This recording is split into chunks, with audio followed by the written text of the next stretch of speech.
Imagine the unthinkable, Rome defeated. Not by Gauls, not by Parthians, but by a one-eyed queen from Africa. The year is 24 BC.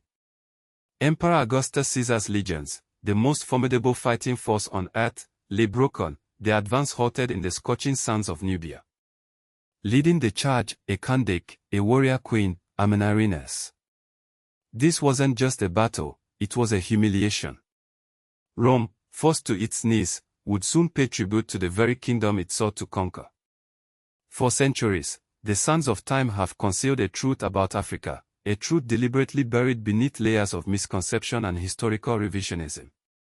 We are told of Roman might, of legions conquering vast swathes of the known world. We hear of emperors and their insatiable hunger for expansion.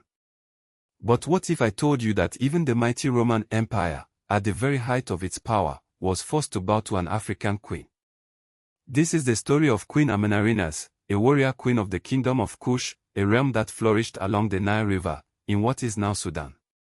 Forget the romanticized images of Cleopatra. Amanirenas was no delicate diplomat, no pawn in a political game. She was a leader forged in the crucible of battle, a woman who commanded armies and inspired unwavering loyalty. In the late 1st century BC, Rome's reach was expanding relentlessly.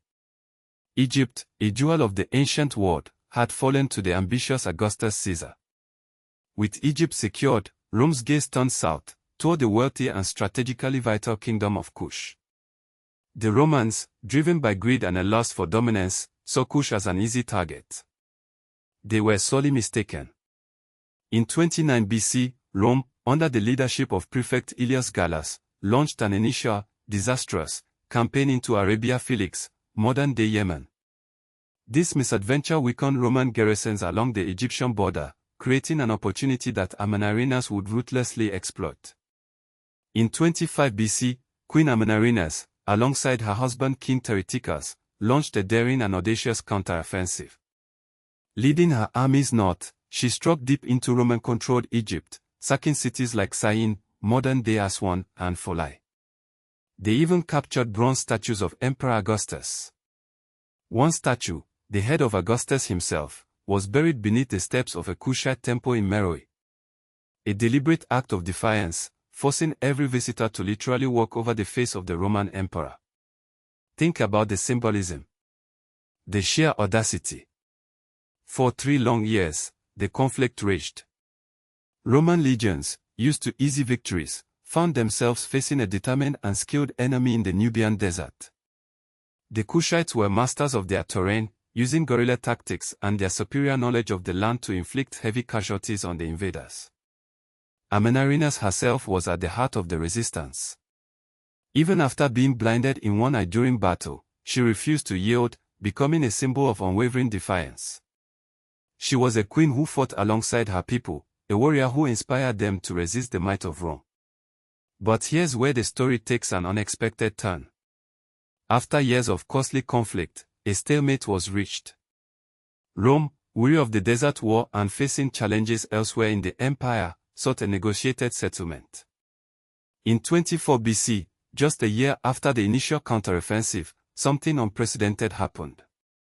A Roman delegation, representing the most powerful empire on earth, traveled to the kingdom of Kush to negotiate a treaty. And what did that treaty entail? The Roman Empire, the very empire that had conquered so much of the known world, agreed to cease its expansionist ambitions in Nubia. They agreed to withdraw their troops and, incredibly, Rome agreed to pay tribute to the kingdom of Kush. From the highlands of ancient Kush, echoes of power resonate through the centuries. We spoke of Amanirenas, but hers is far from an isolated story. The spirit of defiance, the fierce intelligence that shaped nations, flows in the very blood of African women. Let's travel now, across time and terrain, to the vibrant lands of the Ashanti. Picture this, the late 19th century, the British Empire, at its zenith, casting a covetous gaze upon the Gold Coast, modern-day Ghana. The Ashanti people, famed warriors, are on the brink of surrendering the golden stool, the very soul of their nation, to the colonizers. But the men falter, paralyzed by fear and internal division. And then, a voice. Strong, Unwavering. Ya Asantewaa, the Queen Mother of Ejisu. She rises, not with a plea, but with a challenge, a blistering rebuke to the men who would cower before the redcoats.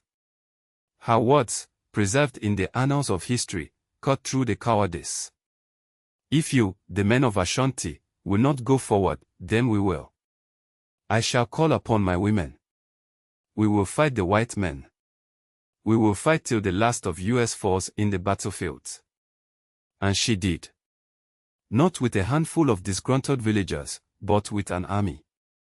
Ya Asantewaa, a woman in her 60s, mobilized over 5,000 soldiers, most of whom were men shamed into action, and led them in what history remembers as the Ya Asantewaa War, or the War of the Golden Stool in 1900. For months, they held their ground, repelling waves of British soldiers, disrupting supply lines, proving to the world that the Ashanti spirit, embodied by its women, was far from broken. The British, initially dismissive, found themselves bogged down in a protracted and bloody conflict. It took months, reinforcements from across the empire, and brutal scorched earth tactics to finally subdue the rebellion. Tragically, Ya Asantewaa was eventually captured and exiled to the Seychelles Islands, where she died in 1921. But her legend lived on, a beacon of resistance, a testament to the unwavering strength of African women. But here's the part they often leave out, the part that history conveniently forgets. While Ya Asantewaa may have been exiled, what did the British do with the Golden Stool? They found it. Barely a few meters away from the British governor, in a seemingly unremarkable home. But they never sat on it. They never claimed it. Because they knew. They understood the power, the spiritual weight of that object. They knew that attempting to possess it would unleash something they could not control. They immediately returned it, unharmed, to the Ashanti people. We've journeyed across centuries, witnessing the indomitable spirit of African women. But why does the story of Queen Amanirenas, who defied Roman power, matter now? Why dredge up the echoes of battles fought millennia ago? Because the echoes of resilience, of audacious leadership, continue to resonate in every seed planted, every voice raised, every obstacle overcome by African women today. Consider Wangari Maathai. A daughter of Kenya, a scientist, and a visionary. In 1977, she founded the Green Belt Movement, an organization that empowered women to plant trees, combat deforestation, and improve their livelihoods. It wasn't just about the environment, it was about reclaiming agency, about providing opportunities for women to become custodians of their own futures. Imagine, if you will, the scale of her ambition, to heal a wounded landscape, to challenge entrenched power structures, and to uplift the lives of countless women. One tree at a time. One community at a time. The Green Belt movement spread like wildfire, igniting a passion for environmental conservation across the continent. It tackled the root causes of poverty and inequality, empowering women to take control of their natural resources and advocate for a more sustainable future. Maathai faced opposition, of course. She was arrested, imprisoned, and vilified for her activism. But she refused to be silenced. She stood firm in her belief that environmental degradation and social injustice were inextricably linked. Her unwavering